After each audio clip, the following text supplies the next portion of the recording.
Question number 13 है wave front. Wave front को हिंदी में तरंगाग्र कहते हैं।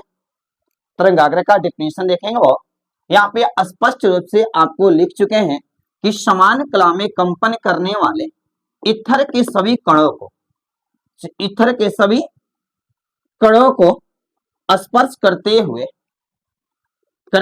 गुजरने वाली काल्पनिक तल को ही तरंगाग्र यानी वेव फ्रंट कहते हैं। यानी आपको डिफिनेशन एक बार हम क्लासरूम में बता चुके थे, याद करवाओ। ये जो भी डिफिनेशन बता रहे थे खासकर वैसे विद्यार्थियों के लिए बता रहे जो मेरे पास ऑफलाइन क्लास नहीं किए हैं, लेकिन जो ऑफलाइन क्लास कर चुके हैं उनके लिए एक बार रिवीजन हो जाएगा। तो आइए एक बार फिर से इस डिफिनेशन को बताते हैं। याद करो, बताते हैं कि समान कला में कंपन करने वाले ईथर के सभी कणों को स्पर्श करते हुए, स्पर्श मतलब उसके सतह से होकर गुजरते हुए, स्पर्श करते हुए गुजरने वाली काल्पनिक तल को ही तरंगाग्र कहते हैं। एक नोट आपको बताए हैं वो याद करो। नोट यहाँ पे हम लिख चुके हैं कि प्रकाश की चलने की दिशा तरंगाग्र पर हमेशा लंबवत होता है। लंबवत का मतलब आप समझते हैं परपेंडिकुलर होता है। यहाँ पे देखो एक लाइन इसके नीचे भी लिखा है कि एक वेव फ्रंट से दूसरी वेव फ्रंट तक जाने में समान समय लगता है। यानी एक वेव फ्रंट से दूसरी वेव फ्रंट तक जाने में समान समय लगता है, समय में कोई डिफरेंट नहीं होता है। नोट नंबर 2 देखेंगे। नोट नंबर 2 स्पष्ट लिख दे कि वेव फ्रंट का प्रत्येक बिंदु एक छोटे बल्ब के जैसा व्यवहार करता है। देखो फिर से यहाँ पे देखो, वेव फ्रंट का प्रत्येक बिंदु एक छोटे बल्ब के जैसा व्यवहार करता है और जिससे सभी दिशाओं में सेकेंडरी वेवलेंथ निकलती है। यानी कह रहा है कि वेव फ्रंट का प्रत्येक बिंदु एक छोटे बल्ब के जैसा व्यवहार करता है जिससे सभी दिशाओं में सेकेंडरी वेवलेंथ निकलती है। सभी दिशाओं में, चारों दिशाओं में सेकेंडरी वेवलेंथ निकलती है। अब चलो यहाँ पे देखेंगे वो कि वेव फ्रंट को कितने भागों में बांटा गया है। तो आप सभी जानते हैं कि वेव फ्रंट को 3 भागों में बांटा गया है। And types of wave front. तो आओ हम यहाँ पे देखते हैं कि वेव फ्रंट को वो कितने भागों में बांटा गया, तो 3।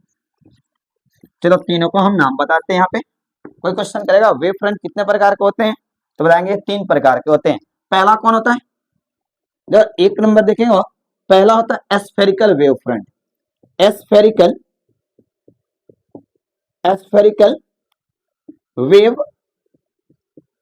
फ्रंट, एस्फेरिकल वेव फ्रंट इसको बोलते हैं गोलीय तरंगाग्र।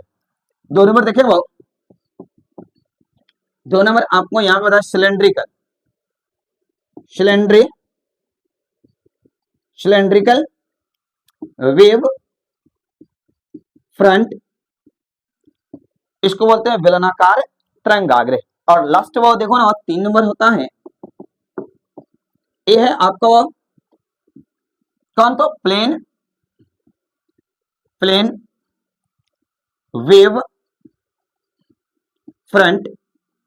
अब देखो इन तीनों का डिफिनेशन देखेंगे वो एक एक करके हम लोग कि एस्फेरिकल वेव फ्रंट किसे कहते हैं, सिलेंड्रिकल वेव फ्रंट किसे कहते हैं और प्लेन वेव फ्रंट किसे कहते हैं। तो सबसे पहले आओ ना यहाँ पे हम आपको एक बार डिफिनेशन को बता रहे हैं। पहला कि एस्फेरिकल वेव फ्रंट किसे कहते हैं।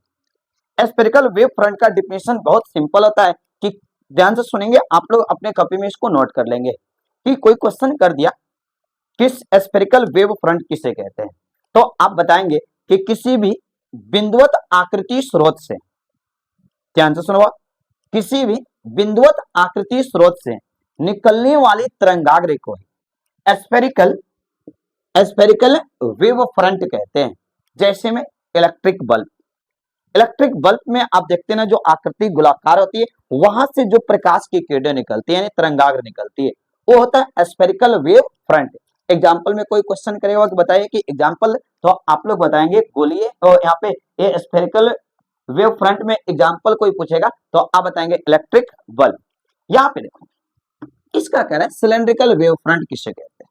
सिलेंड्रिकल का स्पष्ट करें बेलन आकार, तो आप बेलन आकृति में आप देख सकते हो कि जो मरकरी होता है उसकी आकृति बेलनकार आकृति में होता है, यानी उससे जो प्रकाश की किरणें निकलती है। यानी किसी भी डिफिनेशन के तौर पे अगर बताना होगा तो आप बताएंगे किसी भी रेखीय स्रोत से निकलने वाली तरंगाग्र को ही सिलेंड्रिकल वेव फ्रंट कहते हैं।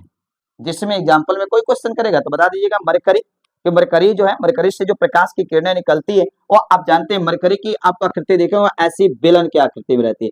और यहाँ से जो प्रकाश की किरणें निकलती है ना, वो एक सिलेंड्रिकल आकृति में निकलती है, यानी बेलन की आकृति में निकलती है, जो चारों दिशा में फैलती है यहाँ पे। तो ऐसी आकृति स्रोत से निकलने वाले तरंगाग्र को सिलेंड्रिकल वेव फ्रंट कहते हैं। अब देखो एक लास्ट बचा है प्लेन वेव फ्रंट। प्लेन यानी समतल तरंगाग्र। तो आप जानते हो कि किसी भी, चाहे वो शंकु हो या बेलन हो या गोला आकृति में हो, यानी आकृति चाहे कोई भी हो, किसी भी आकृति स्रोत से निकलने वाली तरंगाग्र अनंत दूरी पर समतल तरंगाग्र हो जाती है। यानी वो इससे भी निकलेगा ना तो अनंत दूरी पर जाएगा ना, तो एक समतल तरंगाग्र बना देगा। इधर भी प्लेन, वो प्लेन बनेगा, इधर भी जाकर अनंत तक जाएगा ना तो ये प्लेन हो जाएगा, और इधर भी जाएगा ना तो एक क्या हो जाएगा, अनंत हो जाएगा। यानी अनंत दूरी पर जाकर एक प्लेन सरफेस में चला जाता है, यानी इसी को हम लोग बोलते हैं